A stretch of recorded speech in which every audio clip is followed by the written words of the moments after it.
Good afternoon, welcome to ABN clinic. Thyroid సమస్య ఉన్నట్లు చాలా మందికి తెలియదు. ఎందుకంటే దానివల్ల మన శరీరంలో ఎటువంటి అవయవం కానీ నొప్పి, వాపు, పుండ్లు వంటి లక్షణాలు కనిపించవు కనుక. అయితే దీనివల్ల పేషెంట్ తీవ్రంగా నష్టపోయేది మాత్రం ఖాయం. అవును మరి, హెయిర్ లాస్, అధిక బరువు లేదా బరువు తగ్గడం, అతి నిద్ర లేదా నిద్రలేమి, అనవసరంగా కోపాన్ని ప్రదర్శించడం, దీనివల్ల స్త్రీలలో పరిణామాలు కాస్త ఎక్కువేనట. అయితే థైరాయిడ్ సమస్యను హోమియోతో నివారించడం సాధ్యమేనంటున్నారు. హోమియో కేర్ ఇంటర్నేషనల్ నుంచి డాక్టర్ సునీత్ గారు ప్రస్తుతం అంతా ఉన్నారు. ఆవిడని అడిగి మరిన్ని వివరాలు తెలుసుకుందాం. నమస్తే డాక్టర్. నమస్తే. అసలు ఈ థైరాయిడ్ ప్రాబ్లం ఎందుకు వస్తుంది? ఈ థైరాయిడ్ గ్రంథి యొక్క అసలు ఇదేంటి యాక్టివిటీ? సో ఇదేంటంటే థైరాయిడిజం అనేది ఏదైనా సరే అది హైపోనా హైపరా అనేది రెండు రకాలు చెప్తూ ఉంటాము. ఇదేంటంటే ఒక మెటబాలిక్ డిజార్డర్ అంతే తప్ప ఇది ఒక డిసీజ్ కండిషన్ ఏమి కాదండి. అంటే ఒక వ్యాధి కాదు, ఒక మెటబాలిక్ డిజార్డర్. అంటే రెగ్యులర్ గా మన బాడీలో జరగాల్సినటువంటి మెటబాలిజంలో తేడాలు రావడం వల్ల వచ్చేదన్నమాట. సో థైరాయిడ్ గ్లాండ్ అనేది ప్రతి ఒక్కరిలో ఉంటుంది, మేల్ ఫీమేల్. పుట్టుక నుండే మనకి ఇది ట్రేకియా ఎదురుగా మనకి ఇక్కడ ఉంటుంది అనమాట, లొకేట్ అయి పియర్ షేప్ లో, పియర్ పండు షేప్ లో ఒకటి థైరాయిడ్ గ్లాండ్ అనేది ఉంటుందండి. ఇది థైరాక్సిన్ అనే హార్మోన్ ని రిలీజ్ చేస్తుంది. ఈ థైరాక్సిన్ అనే హార్మోన్ డైరెక్ట్ బ్లడ్ లోకి రిలీజ్ అయ్యి ఏం చేస్తుందంటే దీని యొక్క పనితీరు అనేది హెడ్ టు ఫుట్ దీని యొక్క నిర్వర్తించాల్సినటువంటి చాలా పనులు ఉంటాయి అన్నమాట. అంటే అది జనరల్ గా బాడీ డెవలప్మెంట్, చిన్న పిల్లల్లో అయితే న్యూట్రిషన్ డెవలప్మెంట్ ఎలా ఉంటుంది, న్యూట్రిషన్ తీసుకోవడము, దాని యొక్క అబ్జార్ప్షన్ బాడీలో, డైజెస్టివ్ ట్రాక్ట్, అలాగే బ్లడ్, దాని తర్వాత మనకి గుండెకి సంబంధించినటువంటిది ప్రతి ఒక్క దాంట్లో కూడా దీని యొక్క ఇన్వాల్వ్మెంట్ అనేది ఉంటుందండి. ఈ థైరాక్సిన్ హార్మోన్ లోపిస్తే దాన్ని హైపోథైరాయిడిజం అంటారు. దానివల్ల మెటబాలిక్ రేట్స్ అన్ని కూడా మారిపోవడం అనేది జరుగుతూ ఉంటుంది. దీనివల్లే మనకు హైపోథైరాయిడిజంలో మనకేంటంటే అధికమైన బరువు ఉండడము, దాంతోపాటు డ్రౌజీగా ఫీల్ అవ్వడం, ఎంత నిద్ర ఉన్నా కానీ ఇంకా కూడా డ్రౌజీగా, నీరసంగా, లెథార్జిక్ గా ఉండడం అనేది కామన్ గా చూస్తుంటాం. అలాగే చలిని తట్టుకోలేకపోవడం, విపరీతమైన చలిని తట్టుకోలేకపోవడము. ఆడవాళ్ళలో అయితే మెన్స్ట్రువల్ డిజార్డర్స్ వస్తూ ఉంటాయండి హైపోథైరాయిడిజం వల్ల. దీనివల్ల ఇర్రెగ్యులర్ పీరియడ్స్ వచ్చి డిలే పీరియడ్స్ అయ్యి హెవీ బ్లీడింగ్ లాంటి ప్రాబ్లమ్స్ ఉండి ఇండైరెక్ట్ గా ఇన్ఫెర్టిలిటీ కూడా దారి తీస్తూ ఉంటుంది. ఇక స్కిన్ ప్రాబ్లమ్స్ కి వచ్చినట్లయితే డ్రై స్కిన్ ఉండడం వల్ల డాండ్రఫ్ రిలేటెడ్ ప్రాబ్లమ్స్ ఉండి హెయిర్ ఫాల్ ఎక్కువగా ఉండడం అనేది జరుగుతూ ఉంటుంది. ఇంకా మెటబాలిక్ రేట్స్ లో మనకి చూస్తే ఆ లిపిడ్ డైజెషన్ లో కానివ్వండి, ఫ్యాట్ డిపాజిషన్ లో కానివ్వండి తేడా ఉండడం వల్ల అధికమైన బరువుతో బాధపడుతూ ఉంటారు. దానివల్ల మనకేంటంటే ఈ డ్రైనెస్ అనేది ఎముకల్లో, జాయింట్స్ లో కూడా ఉంటుంది. కాబట్టి మనకి ఆర్థరైటిస్ కండిషన్స్ కూడా ఈ హైపోథైరాయిడిజం లో మనం చూస్తూ ఉంటాం అన్నమాట. At the same time hyper thyroidism అంటే గుండె దడ ఎక్కువగా ఉండడం, హీట్ ఇంటాలరెన్స్, చలి తట్టుకోలేకపోవడం, విపరీతమైన ఆకలి వేయడం, తిన్నా కానీ మనకు సన్నగా కనిపించడం. అంటే ఏంటంటే ఇన్స్టెడ్ ఆఫ్ దట్ అంటే మనం ఫుడ్ ఇంటేక్ ఎంత ఉన్నా కానీ చాలా లీన్ గా ఉండడం అనేది ఈ దీంట్లో చూస్తుంటాం హైపర్ థైరాయిడిజం లో. ఎగ్జాఫ్థాలమస్ లుక్ ఇవన్నీ కూడా మనం చూస్తూ ఉంటాం. రైట్ డాక్టర్ గారు. ప్రస్తుతం కాలర్ గుంటూరు నుంచి రాధిక గారు లైన్ లో ఉన్నారు. నమస్తే రాధిక గారు, మాట్లాడతారు. హలో, కాల్ డ్రాప్ అయినట్లుంది. డాక్టర్ గారు, ఇప్పుడు హైపర్ థైరాయిడిజం గురించి మాట్లాడుతున్నారు. దీంట్లో వెయిట్ తగ్గుతారంటున్నారు. అవునండి. సో అవి కాకుండా ఇంకా ఎటువంటి లక్షణాలు కనిపిస్తాయంటారు హైపర్ థైరాయిడిజం? సో మనకి గుండె దడ ఎక్కువగా ఉండడం అనమాట. ఇప్పుడు అందులో బ్రాడికార్డియా హైపోథైరాయిడిజం లో స్లో పల్స్ లాంటిది ఉంటే ఇక్కడ ఏంటంటే మనకు గుండె వేగం అనేది ఎక్కువగా ఉండడం అంటారు. దీన్ని టకీకార్డియా కండిషన్స్ అంటారు. దాంతో పాటు ఎగ్జాఫ్థాలమస్ లుక్ అంటే ఏంటంటే కళ్ళు బయటకు వచ్చినట్టుగా, అంటే ఐ బాల్స్ చూస్తే ప్రొట్రూజన్ అవుతుంటాయి. మనం పేషెంట్ రాగానే మనకు తిను హైపర్ థైరాయిడిజం తో బాధపడుతున్నారని ఇమీడియట్ గా తెలుస్తుంది. ఇలాంటి లక్షణాలు ఫిజికల్ గా చూస్తుంటాం. అలాగే బీపీ ఆల్టర్డ్ అవ్వడం అనేది కూడా ఇందులో చూస్తూ ఉంటాం. మనం ఎంత మంచి ఫుడ్ తీసుకుంటున్నా వాళ్ళు లీన్ గా కనిపించడం అనేది, హీట్ తట్టుకోలేకపోవడం, కొద్దిగా వేడిని కూడా వాళ్ళు తట్టుకోలేకపోవడం లాంటివి చూస్తుంటాం. అలాగే ఫుడ్ తీసుకుంటుండడం, మోషన్స్ కి వెళ్తూ ఉండడం, స్టిటోరియా కండిషన్స్ అంటారు. ఇండైజెస్టిబుల్ ఫుడ్ అనేది కూడా పాస్ అవుతూ ఉంటుంది. ఇలాంటి చాలా కండిషన్స్ మనం హైపర్ థైరాయిడిజం లో చూస్తూ ఉంటాం. రైట్. మరో కాలర్ సురేష్ ప్రస్తుతం లైన్ లో ఉన్నారు. నమస్తే సురేష్ గారు, మాట్లాడండి డాక్టర్ గారితో. సురేష్ గారు. హలో, మాట్లాడండి. నమస్తే సార్, మాట్లాడండి. మరి మా మిస్సెస్ ప్రెగ్నెంట్ అండి, 4 months. ఓకే. అయితే థైరాయిడ్, హైపర్ థైరాయిడిజం ప్రాబ్లం ఉందని చెప్పారు. ఓకే. అయితే దాని వల్ల ఏమన్నా ప్రాబ్లమ్స్ ఎలా ఉంటాయి, తర్వాత ఇన్ఫాంట్ మీద ఎలాంటి ఎఫెక్ట్ ఉంటుంది అది తెలుసుకుందామని. ఏం టాబ్లెట్ వేసుకుంటున్నారు తను? మెడిసిన్ ఏదో థైరాయిడ్ రిలేటెడ్, థైరాంజోల్ నేమ్ కరెక్ట్ గా ఐడియా లేదు మేడం. దాని రిలేటెడ్ హైపర్ అన్నారా, హైపో అన్నారండి? హైపర్ అన్నారు మేడం, వాల్యూ హైలో ఉంది. ఓకే ఓకే అండి. So that is hypo conditions అండి. చాలా వరకు ప్రెగ్నెన్సీలో ఏమవుతుందంటే థైరాక్సిన్ హార్మోన్ డెఫిషియన్సీ ఏర్పడుతుంది. ఎందుకంటే మదర్ కి కావాల్సి ఉంది thyroxine hormone, at the same time పెరుగుతున్న బేబీకి కూడా కావాలి. కాబట్టి హైపోథైరాయిడిజం ఎక్కువ మనం చూస్తూ ఉంటాము. TSH అంటే థైరాయిడ్ స్టిమ్యులేటింగ్ హార్మోన్ అనేది విపరీతంగా పెరిగిపోతుంది. దాన్ని మనం హైపర్ అనుకుంటాము, అలా కాదు హైపోథైరాయిడిజం. ఎందుకు పెరుగుతుంది TSH అంటే థైరాక్సిన్ ని ఎంత కావాలో అంత రిలీజ్ చేయడం కోసం గ్రంథి అలాగా యాక్ట్ చేస్తూ ఉంటుంది. దానివల్ల TSH లెవెల్స్ పెరుగుతాయి. దీన్ని హైపోథైరాయిడిజం అంటారు. అయితే ఈ డెఫిషియన్సీ చాలా వరకు ఈ ప్రెగ్నెన్సీ ఫస్ట్ స్టేజ్ లోనే మనకు తెలుస్తుంటది. త్రూఅవుట్ ప్రెగ్నెన్సీ వాడాల్సి ఉంటుంది. ఆ తర్వాత బేబీ ఒకసారి డెలివరీ అయిన తర్వాత అంత నీడ్ ఉండదండి, కానీ దీనికి చెకప్స్ అవసరం ఉంటుంది. ఇన్వెస్టిగేషన్స్, ఫాలో అప్ అనేది చాలా ఇంపార్టెంట్. అయితే హైపోథైరాయిడిజం తో ఏమైనా ఇబ్బంది ఉందా ఇన్ఫాంట్ కి అంటే డెవలప్మెంట్ అనేది సరిగ్గా ఉండదు. అంటే నర్వస్ సిస్టమ్ డెవలప్మెంట్ అవుతూ ఉంటుంది తల్లి కడుపులో ఉన్నప్పుడు బిడ్డకి. ఆ డెవలప్మెంట్ కానివ్వండి, వాళ్ళ యొక్క పెరుగుదల, ఎముకల పెరుగుదల, వీటన్నిటి మీద ఇన్ఫాంట్ కు ఉంటుందండి. కాబట్టి రెగ్యులర్ గా ఆ మెడిసిన్ అనేది వాడాల్సి ఉంటుంది ప్రెగ్నెన్సీ అంతా. అంటే మేడం ఇచ్చిన టాబ్లెట్ వచ్చేటప్పటికి థైరోనామ్ అన్నమాట. అవునండి. ఎంత వేసుకుంటున్నా Thyronorm? Thyronorm 25 mcg madam. Okay అండి, ఇనిషియల్ స్టేజ్ లో ఉన్నట్టు అర్థము. అది కంటిన్యూ చేయాలండి. దాంతో పాటు మంచి ఫుడ్ అనేది మెయింటెనెన్స్ చేస్తే సరిపోతుంది. రైట్, థాంక్యూ సురేష్ గారు. Okay okay, right. నిజామాబాద్ నుంచి శ్రీనివాస్ లైన్ లో ఉన్నారు. నమస్తే శ్రీనివాస్ గారు, మీ క్వైరీ ఏంటో అడగండి, డాక్టర్ గారు ఉన్నారు. మేడం నమస్కారం, హ్యాపీ సంక్రాంతి. నమస్కారం, హ్యాపీ సంక్రాంతి అండి, చెప్పండి. మేడం, థైరాయిడ్ అనేది మగవాళ్ళకు వస్తుందా లే ఓన్లీ ఆడవాళ్ళకే ఉంటుందా? ప్లస్ మగవాళ్ళకు వస్తే లక్షణాలు ఏంటి? మా ఆవిడకి థైరాయిడ్ ఉంది మేడం. ఓకే. ఆమెకు ఫస్ట్ థైరాయిడ్ 25 mg టాబ్లెట్ వేయమని డాక్టర్ చెప్పుండే అనమాట. ఒక 3 months వాడినాం ఆ టాబ్లెట్లు. వాడిన తర్వాత మాకు థైరాయిడ్ అని తెలియదు, ఆమె టాబ్లెట్లు వేసుకోమని చెప్పింది, వాడినాం అంతే. అది మానేసినాం మేము. మానేసిన తర్వాత కొన్ని రోజుల తర్వాత ఇంకా డాక్టర్ దగ్గరికి వెళ్తే ఆమె ఏమన్నదంటే థైరాయిడ్ ఉంది, మధ్యలో మీరు టాబ్లెట్ మానేసాను కదా, ఇప్పుడు 75 mg వేసుకోమని ఇచ్చింది. అదొక 3 months వాడినాం. వాడిన తర్వాత ఏమైందంటే డాక్టర్ దగ్గరికి వెళ్తే ఇప్పుడు తగ్గిందమ్మా 50 mg వాడండి అని చెప్పింది. అది వాడుతున్నాం మేడం ఇప్పుడు 50 mg. అయితే మాకు అనేది ఇంప్రెగ్నెంట్ అనమాట. ఈమెకు మాకు 7 years అయింది మ్యారేజ్ అయ్యి, పిల్లలు లేదు ఇంకా. అయితే యాక్చువల్ ఏంటంటే ఈ థైరాయిడ్ వలన మనకి మన ప్రాబ్లం వస్తుందా మేడం? అండాలు విడుదలవుతున్నాయి కానీ డెవలప్ అవ్వట్లేదు మేడం మీకు, అది ప్రాబ్లం మెయిన్ అంటే. ఓకే సార్, ఎంత అండి వయసు? ఎంత అండి మీ భార్య? వయసు వచ్చి 28 ఉంటదండి. ఓకే సార్, మంచిది. సో మీరు ఏంటంటే హైపోథైరాయిడిజం తో సఫర్ అవుతున్నారు. అయితే మెడిసిన్ అనేది డెఫిషియన్సీ ఏర్పడింది అక్కడ మనకు థైరాక్సిన్ హార్మోన్. మనము ఎంత డెఫిషియన్సీ ఉందో అంత ఎంటీ స్టమక్ లో వేసుకుంటున్నాం అనమాట. Like 25 mcg, next 50 mcg, 75 mcg. ఎంత డెఫిషియన్సీ అయితే అంత వేసుకుంటున్నాం. పనులన్నీ బాగా జరుగుతున్నాయి. ఇన్వెస్టిగేషన్ చేస్తే థైరాయిడ్ నార్మల్ వస్తుంది. ఇది దీనిది అనమాట మనకు మెయింటెనెన్స్ అంతా. అయితే ఎప్పుడైతే మెడిసిన్ ఆపేస్తున్నారో డెఫిషియన్సీ అనేది ఇంకా పెరుగుతూ ఉంటుంది. కాబట్టి మీరు 75 mcg వేసుకోవాల్సి వచ్చిందండి. ఆ తర్వాత మందు వేసుకుంటున్నారు కాబట్టి అండర్ కంట్రోల్కి వస్తుంది కాబట్టి 50 వరకు వచ్చి ఆగారనమాట. ఈ ఫ్లక్చుయేషన్స్ అనేవి కామన్ థైరాయిడ్ లో. అయితే మెడిసిన్ ఎప్పుడు కూడా ఆపకూడదు డెఫిషియన్సీని పూర్తి చేయాలి అంటే. ఎందుకంటే మందు వేసుకుంటేనే మిగిలిన పనులన్నీ కూడా జాగ్రత్తగా జరుగుతూ ఉంటాయి. అయితే ఇందులో ఏంటంటే ప్రెగ్నెన్సీ కోసం తీసుకున్నట్టయితే ఇప్పుడు 7 years మ్యారీడ్ లైఫ్ లో ఓవ్యులేషన్ అవ్వట్లేదు అంటే మెయిన్ ఏంటంటే ఇన్వెస్టిగేషన్స్ అన్ని కూడా ఇంపార్టెంట్. ఫీమేల్స్ లో గర్భసంచి సైజ్ ఎలా ఉంది, అండాలు ఎలా ఉన్నాయి, అండాలతో పాటు హార్మోన్స్ ఎలా సపోర్ట్ చేస్తున్నాయి, దానికి సంబంధించి జనరల్ హెల్త్ ఎలా ఉంది, వీటన్నిటితో పాటు మనకి ఇంపార్టెంట్ ఏంటంటే పీరియడ్స్ అవి రెగ్యులర్ గా ఉన్నాయా లేదా. ఆ పీరియడ్స్ రెగ్యులర్ గా ఉన్నప్పుడు 11th day నుండి 18th day వరకు అండం యొక్క విడుదల జరుగుతుంది. అంటే ఫస్ట్ డే మెన్సెస్ అనుకుంటే. సో ఈ 11th నుండి 18th day ఒక్కొక్కరిది ఇండివిజువల్ గా ఇది మారుతూ ఉంటుందండి డేట్. అలా అది విడుదల అయినటువంటిది ఎగ్ ఏదైతే ఉందో అది క్వాలిటీ క్వాంటిటీ ఎగ్ అనేది ఉండాలి మనకు. అలా ఉన్నప్పుడు మాత్రమే ఆ టైంలో హస్బెండ్ వైఫ్ కలిసి ఉండడం వల్ల స్పర్మ్ కౌంట్ కూడా కరెక్ట్ గా ఉంటే ప్రెగ్నెన్సీ అనేది నిలబడే అవకాశం ఉంది. ఆ ట్యూబ్ లో నిలబడి తర్వాత కిందికి వచ్చి ఇంప్లాంట్ చేసేటువంటి అవకాశం ఉంది. సో దీంట్లో ఎలాంటి తేడా ఉన్నా ప్రెగ్నెన్సీ అనేది ఉండదండి. అయితే ఓవ్యులేషన్ సరిగ్గా లేదంటున్నారు. అనోవ్యులేటరీ సైకిల్స్ కి థైరాక్సిన్ కి తప్పకుండా సంబంధం ఉంది. అయితే ఈ అండర్ కంట్రోల్లో థైరాయిడ్ ని ఉంచుకుంటూనే మీరు ట్రీట్మెంట్ తీసుకుంటే ప్రెగ్నెన్సీ పాజిటివ్ వచ్చే అవకాశం ఉంది. ఒకసారి మీ ఇన్వెస్టిగేషన్స్ తో మీరు మీ వైఫ్ వచ్చి కలవండి. దీనికి సంబంధించి మేము 2 రకాలుగా అంటే ఇన్ఫెర్టిలిటీకి at the same time hypothyroidism రెండింటికి కలిపి మేము ట్రీట్మెంట్ ఇవ్వగలుగుతాం. రైట్. మరో కాలర్ శ్రీకాకుళం నుంచి ధనలక్ష్మి గారు లైన్ లో ఉన్నారు. నమస్తే ధనలక్ష్మి గారు. నమస్తే సార్. మీ సమస్య ఏంటో చెప్పండి అమ్మా. సార్ థైరాయిడ్ ప్రాబ్లం నాకు 15 years నుండి ఉంది మేడం. ఓకే. దానివల్ల ఏంటంటే నేను టాబ్లెట్స్ యూజ్ చేస్తున్నాను. 75 mg ఎలక్ట్రాక్సిన్ టాబ్లెట్స్. ఓకే. నాకు చుండ్రు ఎక్కువగా పడుతుంది, జుట్టు కూడా రాలిపోతుంది, లావుగా కూడా ఉంటున్నాను.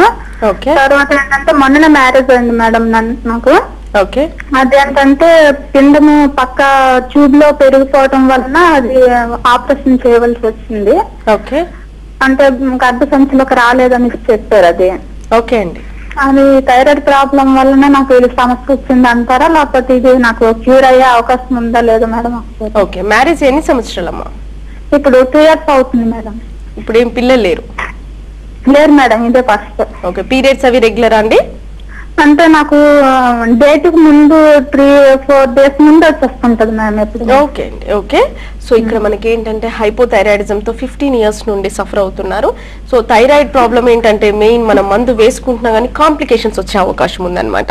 అంటే మీరు మందు వేసుకుంటున్నారు కానీ దాని డెఫిషియన్సీని పూరిస్తున్నారే తప్ప దాని యొక్క డెఫిషియన్సీని రూట్ నుండి తీసేయటం లేదు. ఇప్పుడు ఎంత తక్కువ ఉందో అంత మెడిసిన్ వేస్తున్నారు, నార్మల్ గా ఉంటుంది. కానీ న్యాచురల్ గా అది థైరాక్సిన్ అనే హార్మోన్ రిలీజ్ చేసినప్పుడు మాత్రమే, ఆ గ్రంథి ఎంత కావాలో అంత రిలీజ్ చేసినప్పుడు మాత్రమే మిగిలిన మెటబాలిక్ రేట్స్ అన్ని కూడా కరెక్ట్ అవుతాయి. ఇప్పుడు డ్రైనెస్ వల్ల ఈ హైపోథైరాయిడిజం లో కాంప్లికేషన్ లో డ్రైనెస్ అనేది చెప్పుకున్నాము. దాంట్లో ఏంటంటే ఈ డాండ్రఫ్ రిలేటెడ్ ప్రాబ్లమ్స్ అన్నాము. దీని వల్ల హెయిర్ ఫాల్ చాలా విపరీతంగా వచ్చే అవకాశం ఉంది. దాంతో పాటు పిల్లలు లేకపోవడము, ఏదైనా హార్మోన్స్ డెఫిషియన్సీ ఉంటే కూడా మీకు ఈ హైపోథైరాయిడిజమే కాకుండా వేరే కారణాల చేత కూడా హెయిర్ ఫాల్ వచ్చే అవకాశం ఉందమ్మా. దేనికైనా కానీ మనకు ట్రీట్మెంట్ అనేది చాలా ఇంపార్టెంట్. అయితే పీరియడ్స్ 1 week ముందు వస్తుంది, 5 days ముందు వస్తుందంటే ఇట్స్ నార్మల్. మీరు ఆ ఓవ్యులేషన్ ఎలా ఉందనేది చూసుకోవాలి పిల్లల కోసం ట్రీట్మెంట్ అంటే. అయితే ట్యూబల్ ప్రెగ్నెన్సీ ఏదైతే మీకు ఎక్టోపిక్ ప్రెగ్నెన్సీ వచ్చింది ట్యూబ్ లో, అంటే అది కిందికి వచ్చి ఇంప్లాంట్ అవ్వలేదు గర్భసంచిలో, ఆ ట్యూబల్ ప్రెగ్నెన్సీ ఏదైతే ఉందో అది ప్రాణానికే ముప్పు. అక్కడ డెవలప్ అయితే బేబీ డెవలప్ అయితే అది రప్చర్ అయిపోయి ప్రాణానికే ముప్పు. కాబట్టి అక్కడ సైడ్ ఉన్నటువంటి ట్యూబ్ ని తీసేయడం అలా చేస్తారు. లేదు అంటే ఇంకా రప్చర్ అవ్వలేదంటే క్లీన్ చేసే మెథడ్స్ కూడా ఉంటాయి. సో 2 tubes అనేవి పేటెంట్, అంటే 2 tubes అనేవి మీకు క్లియర్ గా ఉన్నాయా లేదా అనేది ఇన్వెస్టిగేషన్స్ ద్వారా తెలుస్తుంది. సో ముందు మీరు ఇన్ఫెర్టిలిటీకి సంబంధించిన ఇన్వెస్టిగేషన్స్ అన్ని చేయించుకొని at the same time thyroid అనేది అండర్ కంట్రోల్లో ఉండేలాగా ట్రీట్మెంట్ తీసుకుంటే మీకు 2 ప్రాబ్లమ్స్ కూడా సొల్యూషన్ దొరికే అవకాశం ఉంది. లక్ష్మీ ప్రసాద్ గారు జంగారెడ్డి కూడా నుంచి. రైట్, ధనలక్ష్మి గారు చెప్పండి. హలో. లక్ష్మీ ప్రసాద్ గారు జంగారెడ్డి నుంచి లైన్ లో ఉన్నారు. లక్ష్మీ ప్రసాద్ గారు మీ ప్రశ్న ఏంటో అడగండి.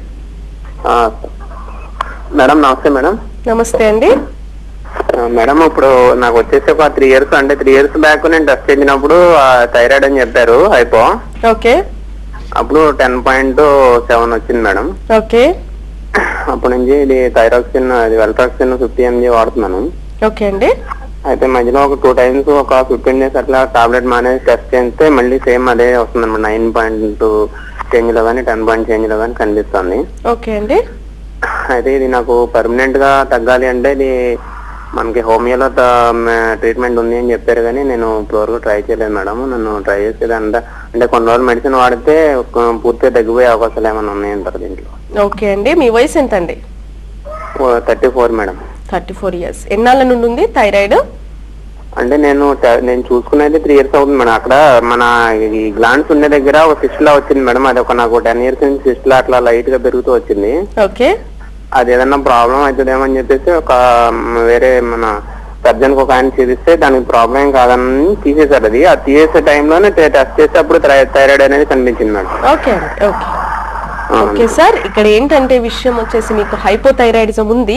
హైపోథైరాయిడిజం కండిషన్ లో మీకు ఇక్కడ గాయిటర్ అనేది ఉంటుంది అనమాట. అంటే ఏమవుతుంది, ఈ గ్రంథి పనిచేసేటప్పుడు విపరీతంగా పెరిగిపోవడం వల్ల ఆ థైరాక్సిన్ హార్మోన్ ని రిలీజ్ చేయడం కోసం ఏ గ్రంథి అయితే ఎక్కువగా యాక్ట్ చేస్తుందో దానివల్ల ఆ గ్రంథి యొక్క పెరుగుదల అనేది గాయిటర్ లాగా మనకు ఉబ్బెత్తుగా కనిపిస్తుంది. అయితే దీనివల్ల అబ్స్ట్రక్షన్స్ ఇవన్నీ ఏర్పడతాయి. ముందు ముందు ఆ గాయిటర్ కంతి ఏదైతే ఉందో తర్వాత మ్యాలిగ్నెన్సీగా మారే అవకాశం ఉంటుందని దాన్ని తొలగిస్తారు. దీన్ని మనం థైరాయిడెక్టమీ అంటారు. ఈ కండిషన్ మీకు జరిగింది. సో అంటే ఆల్రెడీ మీకు హైపోథైరాయిడిజం సఫర్ అయ్యి గాయిటర్ మీరు మాత్రం మందు మానడానికి వీల్లేదు. ఎందుకంటే మధ్యలో ఆపేశాను, మళ్ళీ 9 point వచ్చింది, ఇదంతా కరెక్ట్ కాదు. అసలు గాయిటర్ కండిషన్ ఉంది కాబట్టి మెడికేషన్ ఉంటూ మీరు ట్రీట్మెంట్ తీసుకోవాల్సి ఉంటుంది. అయితే ఈ హోమియోపతిక్ వే ఆఫ్ ట్రీట్మెంట్ లో ఏం జరుగుతుందంటే అసలు థైరాయిడ్ ఎందుకని మీకు ఏర్పడింది, ఈ హైపోథైరాయిడిజం కండిషన్ మీకు ఎందుకు వచ్చింది, ఆ కండిషన్ వల్ల ఏ కాంప్లికేషన్స్ వస్తున్నాయి, దీన్ని బట్టి రూట్ కాజ్ ని తీసేస్తూ ట్రీట్మెంట్ ఇస్తారు. కాబట్టి అది న్యాచురల్ గా థైరాయిడ్ గ్లాండ్ అనేది దాని థైరాక్సిన్ హార్మోన్ ని రిలీజ్ చేసుకునేలా చేస్తాం. అలాగే ఆ పెరుగుతున్నటువంటి గాయిటర్ కండిషన్ ని కూడా మేము ఆపివేసే అవకాశం ఉంటుందండి. మీరు మీ రిపోర్ట్స్ తో వచ్చి కన్సల్ట్ అవ్వండి. దీనికి పర్మనెంట్ సొల్యూషన్ ఉంది. ఆ సివియారిటీ దాన్ని బట్టి మేము ఆ ట్రీట్మెంట్ డ్యూరేషన్ అది సజెస్ట్ చేయగలుగుతాం. థైరాయిడ్ సమస్యను హోమియోతో నివారించడం ఈ థైరాయిడ్ పేషెంట్స్ లో ఎక్కువ విసుగు, కోపం ఇవన్నీ కూడా ప్రదర్శిస్తూ ఉంటారని చెప్తూ ఉంటారు. ఏంటి కారణం ఏంటంటారు? సో ఇక్కడ మనకేంటంటే మనకి ఈ సెడెంటరీ లైఫ్ ఉన్న వాళ్ళకి థైరాయిడ్ అనేది ఎక్కువగా వస్తూ ఉంటుందండి. అంటే అలాగే దాంతో పాటు మానసికంగా స్ట్రెస్ లెవెల్స్ కి ఎక్కువగా గురైనప్పుడు మనం చేసేటువంటి ఉద్యోగం దగ్గర కానివ్వండి, ఇంట్లో ప్రాబ్లమ్స్ కానివ్వండి, ఎవ్రీథింగ్ మానసికమైన స్ట్రెస్ ఎక్కువ ఉంటుంది. At the same time physical activity అనేది దాని తగ్గట్టుగా ఉండదు. మెంటల్ గా ఎంత స్ట్రెస్ పడుతున్నారో ఫిజికల్ స్ట్రెస్ అనేది ఉండదు. కాబట్టి మనకి డిపాజిషన్ కానివ్వండి, ఎడిపోస్ టిష్యూ కానివ్వండి, అదంతా ఉండిపోయి యాక్టివిటీ ఆటోమేటిక్ గా మనకు మెటబాలిక్ రేట్స్ అన్నిటి మీద ఎఫెక్ట్ పడుతుంది. దీనివల్ల మనకి ఏం జరుగుతుందంటే ఆ డ్రౌజినెస్, డల్నెస్ ఇవన్నీ కూడా ఉండే అవకాశం ఉంటుంది. అయితే ఈ హైపోథైరాయిడిజం పేషెంట్లలో ఆడవాళ్ళలో ఎక్కువగా మనం ఇది సఫర్ అయ్యి చూస్తూ ఉంటాము. అయితే ఈ డిప్రెషన్స్, మూడ్ స్వింగ్స్ ఇవన్నీ కూడా కామన్ గా వేరే హార్మోన్స్ తో కూడా రిలేటెడ్ గా ప్రాబ్లమ్స్ ఉంటాయి. కాబట్టి కొంతమందిలో ఈ ఆడవాళ్ళలో ఏంటంటే ప్రీ మెన్స్ట్రువల్ సిండ్రోమ్ అంటూ ఉంటాం. సో ఇక్కడ మనకు పీసీఓడి కండిషన్ లో కానివ్వండి, తర్వాత హార్మోన్స్ హెచ్చు తగ్గులు, ఈస్ట్రోజన్ లెవెల్స్ హెచ్చు తగ్గుల్లో కానివ్వండి, ఇండైరెక్ట్ గా ఈ టీఎస్హెచ్ థైరాయిడ్ స్టిమ్యులేటింగ్ హార్మోన్ కూడా రిలేటెడ్ గా ఉండడం వల్ల ఈ డిప్రెషన్స్, మూడ్ స్వింగ్స్, ఇరిటబిలిటీ, నిద్రలేమి ఉండడం, కంటిన్యూస్ గా డ్రౌజీగా ఉండడం, మళ్ళీ కొన్నాళ్ళ తర్వాత నిద్రలేమి ఉండడం, దానివల్ల దేనిపైన కాన్సన్ట్రేట్ చేయలేకపోవడం, ఇలా ఇండైరెక్ట్ గా మనకేంటంటే సైకోసోమాటిక్ అంటారండి. అంటే శారీరక మానసికమైనటువంటి బాధలు మనము ఈ హైపోథైరాయిడిజం లో, హైపర్ థైరాయిడిజం లో చూస్తూ ఉంటాం. రైట్ డాక్టర్ గారు, కాలర్ ఖమ్మం నుంచి రంగారావు గారు లైన్ లో ఉన్నారు. నమస్తే రంగారావు గారు, మీ సమస్య ఏంటో చెప్పండి. Good afternoon madam. Good afternoon అండి. మేడం యాక్చువల్గా డయాబెటిక్ నేను ఓకే. మామూలుగా ఒక 2 months నుంచి 5 kg వెయిట్ తగ్గాను. ఓకే. అయితే ఎండోక్రైనాలజిస్ట్ ని దగ్గర చూపించాను. ఇక్కడ మెడ దగ్గర చూసి ఏం లేదని చెప్పాడు. యాక్చువల్ గా థైరాయిడ్ ఉన్నాయని డౌట్ వచ్చింది వెయిట్ తగ్గేసరికి. ఓకే. ఈ చెప్తున్న సింటమ్స్ కొన్ని ఉన్నాయి మేడం. ఈ మోషన్స్ కావడం, ఈ ఇండైజేషన్. ఓకే. ఒకవేళ మరి టెస్ట్ చేపియమంటారా లేదని అడుగుదాం చేశాను. ఓకే సార్, మీ వయసు ఎంతండి? 35 అండి. 35 years. సో ఇక్కడ జనరల్ గా మీరు చెప్పేటువంటి సిమ్టమ్స్ అన్ని కూడా డయాబెటిక్ కాంప్లికేషన్స్ అండి. ఈ టైప్ 2 డయాబెటీస్ అన్నమాట. ఇది కూడా ఒక మెటబాలిక్ డిజార్డర్. ఏదైతే మనకు ఇన్సులిన్ రిసెప్టర్స్ పని చేయక కొంత, ఇన్సులిన్ రిలీజ్ అవ్వక కొంత, 2 రకాలుగా మనకి ఈ టైప్ 2 డయాబెటీస్ అనేది ఉంటూ ఉంటుందండి. అంటే ఏం జరుగుతుందంటే మనకు ప్యాంక్రియాస్ అనే గ్లాండ్ ఉంటుంది. దాని నుండి ఇన్సులిన్ రిలీజ్ చేసేటువంటి బీటా సెల్స్ ఉంటాయి. అవి డిస్ట్రక్షనా, లేదా హెరిడిటరీగా వచ్చినటువంటిదా, లేక ఫిజికల్ యాక్టివిటీస్ తక్కువ ఉండడం వలన, మానసికమైన స్ట్రెస్ ఎక్కువగా ఉండడం వలన, లేదు దేనికి సమస్య వల్ల వస్తుందనే దాన్ని బట్టి ఈ టైప్ 2 డయాబెటీస్ లో మనకి ఏం జరుగుతుందంటే కాంప్లికేషన్స్ వస్తూ ఉంటాయి అన్నమాట. So severe complication diabetic neuropathy, retinopathy ఇవన్నీ కూడా అంటే ప్రతి ఆర్గాన్ ఇన్వాల్వ్మెంట్ చేస్తూ వచ్చే కాంప్లికేషన్ కంటే కూడా మనకు ఫిజికల్ గా వెంటనే మనకు తెలిసేది ఏంటంటే వెయిట్ లాస్ అవ్వడం, అలాగే పాలియూరియా, పాలిడిప్సియా అంటారు. అంటే విపరీతమైన ఆకలి పెరుగుతూ ఉంటుంది, యూరిన్ కూడా ఎక్కువ పాస్ చేస్తూ ఉంటారు, దాహము ఎక్కువ ఉంటుంది, యూరిన్ వెళ్ళడం ఎక్కువ ఉంటుంది. ఇవన్నీ కూడా మనకు ఈ డయాబెటీస్ వల్ల వచ్చేటువంటి కాంప్లికేషన్స్. అలాగే మోషన్స్ కూడా చాలా సార్లు కావడం అనేది కూడా నర్వస్నెస్ కి సంబంధించింది. ఇవన్నీ మీకు డయాబెటీస్ తో చాలా వరకు రిలేటెడ్ గా ఉన్నాయండి. అయినా డయాబెటీస్ కానీ, థైరాయిడ్ కానీ, వేరే సమస్యలు ఏవైతే ఉన్నాయో హార్మోన్స్ కి సంబంధించినాయి. కాబట్టి ఒకసారి థైరాయిడ్ ప్రొఫైల్ కూడా చేయించుకోండి. T3, T4, TSH అంటారు. మీరు పరిగడుపున ఇది చేయించుకుంటే మీకు క్లియర్ కట్ గా రిజల్ట్ తెలుస్తుంది. దానివల్ల వెయిట్ అనేది దీంతో సంబంధం ఉందా లేదా అని తెలుస్తుంది. వెయిట్ లాస్ అవ్వడం అనేది మాత్రం డయాబెటీస్ సంబంధించినటువంటి సమస్య. రైట్. హైదరాబాద్ నుంచి వెంకట నర్సయ్య గారు లైన్ లో ఉన్నారు. నమస్తే అండి. నమస్తే సార్. మీ సమస్య ఏంటో చెప్పండి. సార్ యాక్చువల్ గా నాకు గాయిటర్ వాపు ఉందండి. ఓకే. కానీ యాక్చువల్ గా హార్మోన్ లెవెల్స్ అన్ని కూడా నార్మల్ గా ఉన్నాయి. ఓకే.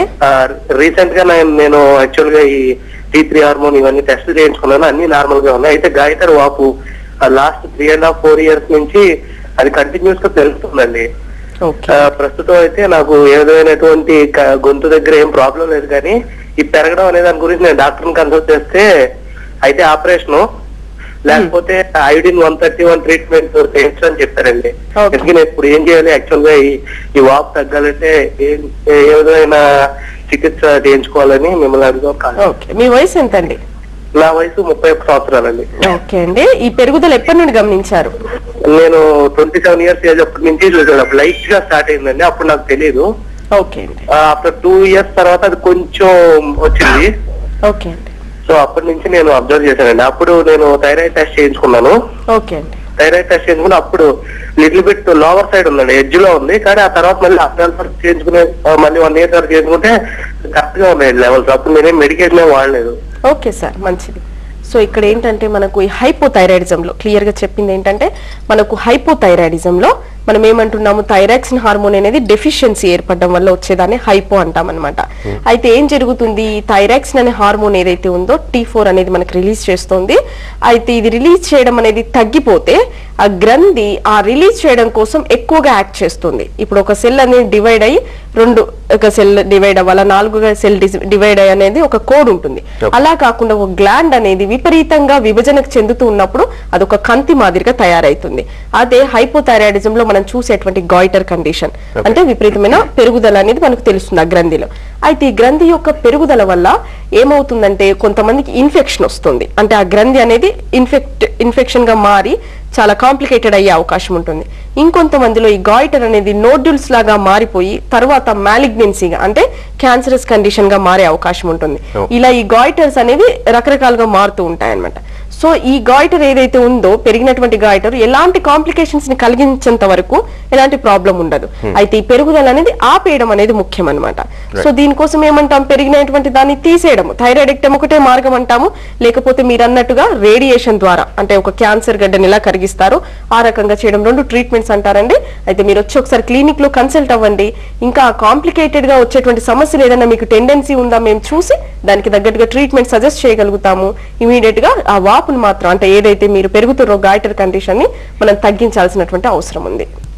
విజయ్ గారు గుడివాడ నుంచి లైన్ లో ఉన్నారు. విజయ్ గారు మీ ప్రాబ్లం ఏంటో చెప్పండి. నమస్తే మేడం. నమస్తే అండి. హలో మేడం, నమస్తే మేడం. నమస్తే, చెప్పండి. మేడం మా పాపకి 20 years అండి. ఓకే, 20 years మా పాప అండి. చెప్పండి. థైరాయిడ్ ఉందన్నారు, 5.01 ఉంది. ఓకే, 5.01 టెస్ట్ చేస్తే అది యాక్చువల్ గా ఓవర్ బ్లీడింగ్ అవుతుంది, పీరియడ్స్ ప్రాబ్లమ్ అని టెస్టింగ్ కి వెళ్ళాము. ఓకే, ఇది 5.01 ఉందో, థైరాక్సిన్ 50 mg రాశారు. 50 mg రాశారు. వాడు మళ్ళీ 3 months తర్వాత వెళ్ళిన టెస్టింగ్ కి వెళ్తే 1.5 వచ్చిందండి. ఓకే, అయితే ఇప్పుడు మామూలు దానికి ఇంగ్లీష్ మెడిసిన్ తో పాటుగా హోమియో కూడా వాడుతున్నాం మేడం. ఓకే, అది హోమియో కరెక్ట్ గా హోమియో వలన తగ్గింది అనుకుంటా, లేకపోతే ఇంగ్లీష్ మెడిసిన్ వలన నార్మల్ గా అయింది అనుకుంటున్నా. పీరియడ్స్ ప్రాబ్లం అయితే కంటిన్యూ ఉందండి, ఓవర్ బ్లీడింగ్ అవసరం. అయితే డాక్టర్ గారు ఏమన్నారంటే థైరాయిడ్ కి ఓవర్ బ్లీడింగ్ PCOD ప్రాబ్లం కి కనెక్షన్ ఉంది, అందువల్ల ఫస్ట్ రూట్ కాజ్ ఏంటంటే ఈ థైరాయిడ్ తగ్గితే కానీ మీకు ఓవర్ బ్లీడింగ్ తగ్గదు అని చెప్పారండి. PCOD ప్రాబ్లం కూడా ఉంది. స్టార్టింగ్ మీకు ఆ పిల్ల మామూలుగా మనిషి మెచ్యూర్ అయిన దగ్గర నుంచి ఇదే ప్రాబ్లం అండి, హెవీ బ్లీడింగ్ అయిపోతుంది. మేమేం చేస్తాం, సైమల్టేనియస్ గా ఈ హోమియో కూడా వాడుతున్నాము గుడివాడలోనే ఒక డాక్టర్ గారి దగ్గర. ఓకే అండి, అదండి మాది గుడివాడ అండి. Okay sir. ఓకే, హోమియోలో అసలు థైరాయిడ్ కి పర్మనెంట్ క్యూర్ ఉందా లేదా, దాంతో పాటు ఇంగ్లీష్ మెడిసిన్ కూడా వాడొచ్చా? ఓకే అండి. ఓకే, సో ఫస్ట్ మీ సమస్య ఏంటంటే అన్ని గైనిక్ సమస్యలు ఉన్నాయండి. దాంతో పాటు అంటే మనకు హార్మోన్ ఇంబ్యాలెన్సెస్ ఉన్నాయి. లైక్ ఇప్పుడు చూడండి, హైపోథైరాయిడిజం అంటే డెఫిషియన్సీ ఆఫ్ థైరాక్సిన్ హార్మోన్, ఇది కూడా ఒక హార్మోన్ ఇంబ్యాలెన్స్. దాంతో పాటు PCOD కండిషన్ అంటే పాలిసిస్టిక్ ఓవేరియన్ డిసీజ్ అంటాము. ఇప్పుడు ప్రతి ఒక్క అమ్మాయిలో కూడా ఇది చిన్న ప్రాబ్లం అనేది క్రియేట్ అయ్యే అవకాశం ఉంటుంది. అయితే ఈ PCOD సమస్య అనేది ప్లస్ ఈ థైరాయిడ్ అనేది 2 కూడా హార్మోన్స్ కి సంబంధించింది. ఎప్పుడైతే హార్మోన్స్ మనం బ్యాలెన్స్ చేస్తామో అల్టిమేట్ గా ఆటోమేటిక్ గా ఈ 2 సమస్యలు కూడా తగ్గిపోయే అవకాశం ఉంది. హైపోథైరాయిడిజం లో కూడా మనకి ఏమవుతుందంటే డిలే పీరియడ్స్ రావడము, ఆ పీరియడ్స్ తర్వాత మెనరేజిక్ సైకిల్స్ అంటే విపరీతమైనటువంటి బ్లీడింగ్ కి గురై రక్తహీనతకి ఏర్పడేటువంటి అవకాశం ఉంటుందండి. అయితే ఈ PCOD సమస్య కోసం డైట్, న్యూట్రిషన్, తర్వాత సెడెంటరీ లైఫ్ ను వదిలేసి కొంచెం రెగ్యులర్ యాక్టివిటీస్ బాగా పెంచుకొని వెయిట్ కంట్రోల్లో ఉంచుకోవడము, దాంతో పాటు మనకు మెడికేషన్, ఈ 3 కూడా ఇంపార్టెంట్. అలాగే ఈ హైపోథైరాయిడిజం లో ఏంటంటే ఈ బ్లీడింగ్ ని ఆపడమే కాకుండా థైరాక్సిన్ లెవెల్స్ సరిగ్గా ఉండేలాగా మనం ట్రీట్మెంట్ ఇవ్వాల్సి ఉంటది. 2 కూడా హార్మోన్ ఇంబ్యాలెన్సెస్. ఇది హోమియోపతిలో చాలా బాగా ట్రీట్మెంట్ ఉందమ్మా. మీరు మీ రిపోర్ట్స్ ను తీసుకొని వచ్చి ఒకసారి కన్సల్ట్ అవ్వండి. 2 సమస్యలకి మీకు తగ్గిపోయే అవకాశం ఉంది. అప్పటి వరకు ఏదైతే అల్లోపతి మెడిసిన్ మీరు కంటిన్యూ చేస్తున్నారో, ఆ థైరోనామ్ ఆర్ ఎల్ట్రాక్సిన్ టాబ్లెట్ ఏదైతే ఉందో, అంటే ఆ సప్లిమెంటేషన్ ఏదైతే ఉందో అప్పుడు కంటిన్యూ చేయాల్సి ఉంటుంది. ఎందుకంటే డెఫిషియన్సీని మనం ఫిలప్ చేయకపోతే కాంప్లికేషన్స్ వచ్చే అవకాశం ఉంది. సో ఎనీవే మీరు మీ రిపోర్ట్స్ తో తీసుకొని వచ్చి మమ్మల్ని కన్సల్ట్ అవ్వండి. 2 సమస్యలకు సంబంధించి ట్రీట్మెంట్ మేము చెప్పగలుగుతాం. Right, thank you very much doctor గారు. థైరాయిడ్ సమస్యకి హోమియోలో ఎటువంటి పరిష్కార మార్గాలు ఉన్నాయో తెలియజేశారు. Thank you very much. ఇది ఇవాల్టి ABN clinic. Keep watching ABN.